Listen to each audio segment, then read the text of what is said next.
قرآن میں اس سے پہلے دلائل چل رہے ہیں آخرت کے وجود کے، توحید کے، کہ تمہارے یہ بت قیامت کے دن برات کا اعلان کر دیں گے، ان کو مت پوجو۔ اس کے باوجود بھی اللہ نے کہا کہ جو لوگ بھی ظلم کرتے ہیں نا، شرک کرتے ہیں، خدا کی نافرمانی کرتے ہیں، اسلام کو فالو نہیں کرتے، ان کو کہا جا رہا ہے۔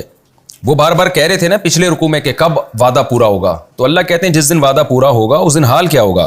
وَلَوْ أَنَّ لِكُلِّ نَفْسٍ ظَلَمَتْ، اگر ہو جائے ہر اس ذات کے لیے جس نے ظلم کیا، یعنی ظلم شرک کو بھی کہتے ہیں، شرک کیا، مَا فِي الْأَرْضِ، اس کو دے دیا جائے جو کچھ زمین میں ہے، زمین کے سارے خزانے کسی کے ہینڈ اوور کر دیے جائیں، لَافْتَدَتْ بِهِ، تو وہ اس کو بھی فدیے میں دے گا، بھی اس عذاب کے بدلے میں، اس عذاب کے بدلے میں وہ چاہے گا ساری دولت کے سارے خزانے لے لو، مگر ظاہر ہے دوسرے مقام پر ہے کہ اللہ تعالیٰ اس کو قبول نہیں کرے گا۔ وہ اثر الندامت، یہ لوگ ندامت کو چھپائیں گے، یعنی دل میں شدید نادم ہوں گے۔ یہ اسرار کا لفظ عربی میں ایسا لفظ ہے جس کو ازداد میں سے کہتے ہیں، ضد۔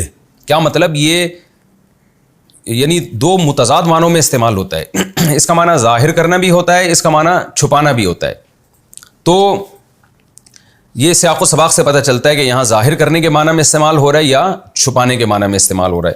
تو عام طور پر اس کا ترجمہ یہاں پر چھپانے کے معنی میں کیا جاتا ہے، دل میں نادم ہوں گے، اور بعض جگہ قرآن سے پتہ چلتا ہے کہ وہ اس ندامت کا بعد میں اظہار بھی کریں گے۔ وَأَسَرُّ النَّدَامَةَ لَمَّا رَأَوُا الْعَذَابَ، جب وہ عذاب دیکھیں گے تو شدید ندامت کو چھپائیں گے وہ۔ وَقُضِيَ بَيْنَهُمْ بِالْقِسْطِ، اور ان کے درمیان انصاف سے فیصلہ کر دیا جائے گا اور ان پر ظلم نہیں کیا جائے گا۔ یعنی دنیا میں تو عذاب کا مذاق اڑاتے تھے، کب آئے گا کب آئے گا، لیکن جب آئے گا نا تو ان کی خواہش ہوگی ساری دنیا کی دولت دے دوں میں، اور دل میں شدید نادم بھی ہوں گے۔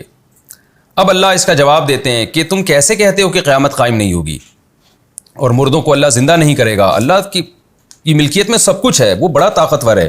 اللہ خبردار سنو، یہ خبردار کا لفظ کیوں استعمال کیا جا رہا ہے؟ کہ انسان کو بیدار کرنے کے لیے، کہ یہ کیسے تمہارے دل میں وسوسہ آ جاتا ہے کہ خدا تمہیں دوبارہ نہیں پیدا کر سکتا۔ اس لیے اللہ کہہ رہے ہیں اللہ خبردار، غور کرو اس بات پر۔ ان للہ ما فی السماوات والارض، اللہ ہی کے لیے ہے جو کچھ آسمانوں میں اور زمین میں۔ تو جو ہر چیز کا مالک ہو اس کے لیے دوبارہ پیدا کرنا کیا مشکل ہے؟ اللہ خبردار سنو، ان وعد اللہ حق، بے شک اللہ کا وعدہ سچا ہے۔ یعنی جو ساری کائنات کا مالک ہے، تو اس پہ بھی اللہ نے تنبیہ کی اللہ کے لفظ کے ذریعے، خبردار سنو، اس ساری کائنات کا مالک ہے۔ پھر اللہ کہتے ہیں خبردار سنو، اس کا وعدہ سچا ہے کیونکہ وہ ساری کائنات کا مالک ہے۔ اس طرح یہ دو جملوں میں لنک ہوگا۔ وَلَكِنَّ أَكْثَرَهُمْ لَا يَعْلَمُونَ، لیکن اکثر لوگ یہ بات نہیں جانتے، یعنی ان کو مستحضر نہیں ہے یہ بات۔ پھر آگے اللہ کہتے ہیں هُوَ يُحْيِي وَيُمِيتُ، وہی تو زندگی اور موت دیتا ہے۔ تو دنیا میں تمہیں نظر نہیں آ رہا کہ کیسے مردہ چیزوں سے حیات پیدا کر دیتا ہے وہ، اور کیسے زندہ چیزوں کو موت دے کے ختم کر دیتا ہے؟ تو کیا وہ دوبارہ زندہ نہیں کر سکتا؟ ہوا یحیی و یمیت، وہی زندگی دیتا ہے، وہی موت دیتا ہے۔ وَإِلَيْهِ تُرْجَعُونَ، اور اسی کی طرف بالآخر تم لوٹائے جاؤ گے، یعنی وہ دوبارہ زندگی دے گا اور اپنے پاس تمہیں جمع کرے گا۔ اب تک تو اللہ نے ایک دھمکی دی نا کہ جو نافرمان لوگ ہیں انہیں شدید عذاب ہوگا، پوری دنیا کی دولت بھی دیں گے، اس عذاب سے نہیں چھوٹ سکتے۔ پھر اللہ نے دلیل دی کہ جو زندگی اور موت کا مالک ہے وہ کیوں دوبارہ پیدا نہیں کر سکتا۔ اب اللہ ایک اور انداز سے انسان کو سمجھا رہے ہیں، وہ یہ ہے کہ تمہیں تو آسمان سے جب ہدایت نازل ہوئی اس پہ خوش ہونا چاہیے۔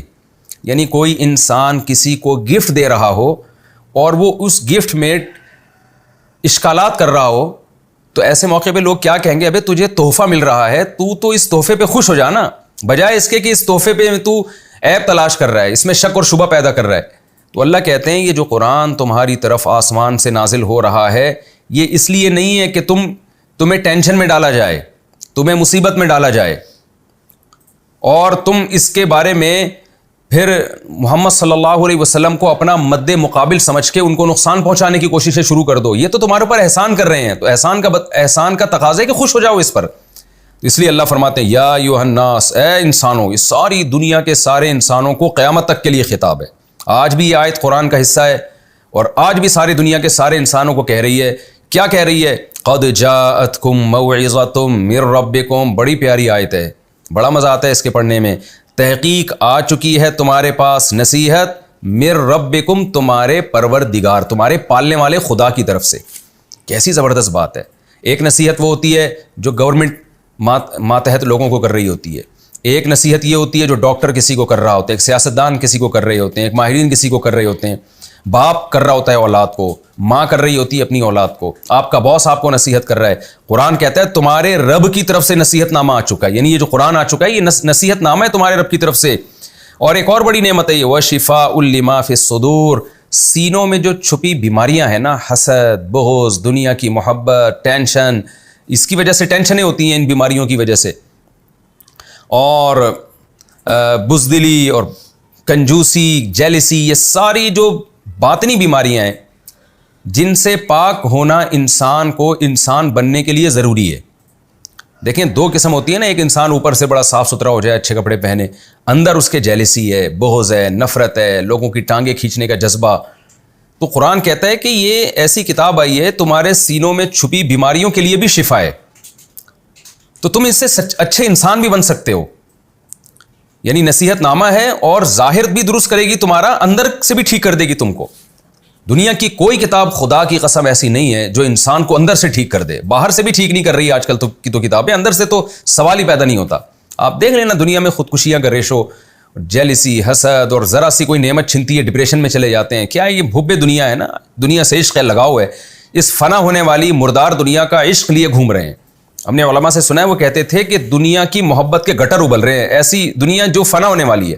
تو قرآن کہتا ہے تمہارے پاس ایک ایسا نصیحت نامہ آ چکا ہے جو تمہارے رب کی طرف سے نصیحت ہے اور ان بیماریوں کی شفا ہے جو سینوں میں چھپی ہوئی ہیں، وَہُدًا، اور اس میں ہدایت ہے، گائیڈنس ہے، صبح صحیح اور غلط کا اس کتاب سے پتہ چلے گا، وَرَحْمَةٌ، اور رحمت بھی ہے۔ اس کتاب پہ جب چلو گے تو اللہ کی رحمت ملے گی تمہیں، اللہ تم پر رحم کرے گا، تمہارے گناہوں کو معاف کرے گا۔ لیکن یہ سب کس کے لیے ہے؟ للمؤمنین، ان لوگوں کے لیے جو اس پر ایمان لے کر آتے ہیں۔ تو اے دنیا کے انسانوں، اس پر ایمان لے کے آؤ تاکہ تمہیں اس سے نصیحت بھی ملے، تمہاری اندر کی بیماریاں بھی ٹھیک ہو جائیں، تم ایک پاکیزہ انسان بن جاؤ، صرف ظاہر میں نہیں اندر سے بھی، اور تمہیں گائیڈنس بھی ملے، صحیح اور غلط کا پتہ چلے، اور پھر اللہ کی رحمت بھی ہو تمہارے اوپر۔ قل، اے نبی آپ ان سے کہہ دیجئے، بفضل اللہ وبرحمتہ، اللہ کے فضل اور رحمت کی وجہ سے، جو اللہ نے فضل کیا نا انسانوں پر، قرآن دے دیا ان کو، فبذالک، پس اس چیز کی وجہ سے، دوبارہ اس کا تکرار کیا، فلیفرحوا، انہیں چاہیے کہ یہ خوش ہو جائیں۔ تو ان کو تو اس پہ خوشی منانی چاہیے، خوش ہونا چاہیے، اور یہ الٹا کیا کر رہے ہیں؟ اعتراضات کر رہے ہیں، دوبارہ کیسے زندہ ہوں گے، آخرت۔ آپ دیکھ لیں نا آج دنیا میں خدا پر ایمان نہ ہونے کا نتیجہ کیا نکل رہا ہے۔ کل ہمارے ایک دوست USA سے آئے، انہوں نے مجھے بتایا کہ بہت سے گورے چاہتے ہیں کہ ہمارے بچے اسلام قبول کر لیں۔ کہتے ہیں گورے نے اسلام قبول کیا، اس کے باپ نے کو جب پتہ چلا اس نے کوئی اعتراض نہیں کیا۔ کہتے ہیں میں نے کہا کہ تم کو اعتراض کیوں نہیں؟ اس نے کہا یار کسی بھی خدا پہ ایمان لے کر آئے، اس کی وجہ سے یہ برائیوں سے بچ جائے تو میرا کیا جا رہا ہے اس میں؟ کیونکہ وہ گورا بھی جانتا تھا کافر کہ خدا پر ایمان لانے والے ان میں گناہوں سے بچنے کا ریشو زیادہ ہے، کوئی تو خوف ہو جو اس کو برائیوں سے روکے۔ اس نے کہا میں اسلام کو مانوں نہ مانوں، لیکن میرا بیٹا اگر اسلام قبول کرتا ہے اور اس کی بیس پر وہ برائیوں سے بچ جاتا ہے تو میرا کیا جا رہا ہے اس میں؟ تو آج دنیا مجبور ہو کر اسلام کی طرف آ رہی ہے اور آئے گی انشاءاللہ۔ تو قرآن کہہ رہا ہے کہ اس پہ تو تمہیں خوش ہونا چاہیے، جو اللہ کی تمہیں رحمت ملی اور فضل ملا، اس سے تمہارے دل کی بیماریاں ٹھیک ہوں گی، تم اندر سے ٹھیک ہو جاؤ گے۔ ہوا خیر مما یجمعون، اور جو دنیا تم جمع کر رہے ہو، جس کے پیچھے لگے ہوئے ہو، یہ قرآن اس سے بہتر ہے۔ یہاں بھی قرآن نے انسان کی دکھتی رگ کو پکڑا ہے۔ اللہ کو پتہ ہے کہ ان کو قرآن نعمت کیوں نہیں لگتا، اس لیے کہ قرآن پڑھنے سے پیسے نہیں ملتے، قرآن پڑھنے سے کوئی عہدہ نہیں مل جاتا، اور دنیا بھاگ رہی ہے دولت کے پیچھے۔ اگر قرآن پیسے کمانے کے طریقے بتا رہا ہوتا تو ساری دنیا درس قرآن سن بھی رہی ہوتی، کر بھی رہی ہوتی۔ قرآن اگر آپ کو کوئی سیاسی لیڈر بننے کے طریقے بتا رہا ہوتا تو بھی لوگ، یعنی اگر آپ کی دنیا اس میں ہوتی تو اس کو فالو کرتے لوگ۔ اس لیے قرآن کہہ رہے ہے کہ جس دنیا کے پیچھے تم بھاگ رہے ہو نا، سب کچھ وہی نہیں ہے، یہ قرآن اس سے بہتر ہے، اس لیے کہ تمہیں اچھا انسان بنا دے گی۔ ورنہ تم اسی دنیا کے جمع کرنے میں لگے رہے اور اچھے انسان نہ بنے تو تمہاری دنیا بھی خراب اور تمہاری آخرت بھی خراب۔ قل ارأیتم، یہ درمیان میں ایک جملہ اللہ لے کر آئے تھے یہ بتانے کے لیے کہ یہ قرآن نعمت ہے، اس کو عذاب مت سمجھو۔ اب اللہ دوبارہ اصل مضمون کی طرف آتے ہیں، جو مشرکین سے خطاب چل رہا تھا کہ ہزاروں معبود تم نے ٹھہرائے ہوئے ہیں، ایک خدا کو کیوں نہیں مانتے؟ کیونکہ اصل مسئلہ یہی تھا کہ ایک کو مانو گے تو سارے پھر آگے قرآن کی باتیں سمجھ میں آئیں گی نا، شرک چھوڑو گے تو باتیں سمجھ میں آئیں گی۔ تو ان میں یہ بیماری تھی کہ اپنی طرف سے چیزوں کو حلال و حرام کیا ہوا تھا. اس پر کئی لیکچر تفصیل سے ہو چکے ہیں, اسی تفسیر کے لیکچرز میں, اس کو میں ریپیٹ نہیں کروں گا, بس ترجمہ کروں گا.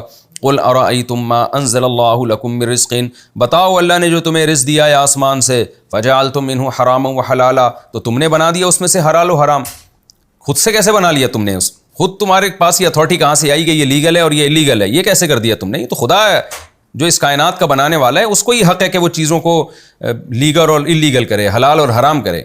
قل اللہ, کہہ دیجئے کیا اللہ نے, اذن لکم, تمہیں اس کی اجازت دی ہے, ام علی اللہ تفترون, یا تم اللہ پہ جھوٹ باندھتے ہو. وہ کہتے تھے نا ہمارے بتوں نے یہ ہم یہ کام کریں گے تو بت خوش ہوں گے, پھر اس سے اللہ خوش ہوگا, تو اللہ پہ گویا جھوٹ باندھ رہے ہو.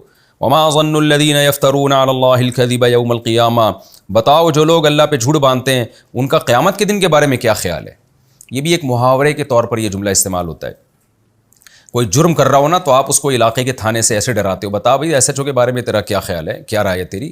تو یہاں بھی اللہ نے وہی انداز اختیار کیا کہ تم اللہ پہ جھوٹ باندھ رہے ہو تو قیامت کے بارے میں تمہارا کیا خیال ہے. کہ یعنی کیا مطلب, اللہ پہ جو جھوٹ باندھے اللہ قیامت میں چھوڑ دے گا اس کو ایسے ہی؟ قطعاً نہیں چھوڑے گا. ان اللہ لذو فضل علی الناس, بے شک اللہ لوگوں پر بڑے فضل والا ہے. یعنی کس طریقے سے اللہ لوگوں کو بار بار آیتیں دہرا کے نصیحتیں کر رہا ہے اور فوراً عذاب بھی نہیں لے کر آ رہا, عذاب کو بھی قیامت کے لیے مؤخر کر دیا اس نے. تو واقعی اللہ بڑے فضل والا ہے لوگوں پر. وَلَٰكِنَّ أَكْثَرَهُمْ لَا يَشْكُرُونَ, لیکن اکثر لوگ شکر ادا نہیں کرتے. یہ ہمارا رکوع کمپلیٹ ہوا. اس رکوع کا خلاصہ یہی ہے کہ اللہ تعالیٰ نے اس رکوع کے شروع میں پہلے تو انسان کی قسم پرسی بیان کی کہ جب قیامت کے دن عذاب اپنی آنکھوں سے دیکھے گا تو چاہے گا ساری دنیا کی دولت خرچ کر دوں مگر وہ قبول نہیں کی جائے گی. پھر اللہ نے اپنی طاقت اور قدرت کی دلیل دی, جو کچھ آسمانوں اور زمین میں ہے اللہ کا ہے, لہذا اللہ کا وعدہ سچا ہے, وہی موت اور زندگی دیتا ہے, تو دوبارہ وہی تمہیں زندگی دے گا اور تم نے اسی کی طرف لوٹ کر جانا ہے. پھر اللہ نے اس قرآن کا نعمت ہونا بیان کیا کہ قرآن کا انکار مت کرو, اس کو نعمت سمجھ کے گلے سے لگاؤ, کیونکہ اس سے تمہیں نصیحت بھی ملے گی اور تمہارا باطن بھی ٹھیک ہو جائے گا اس سے.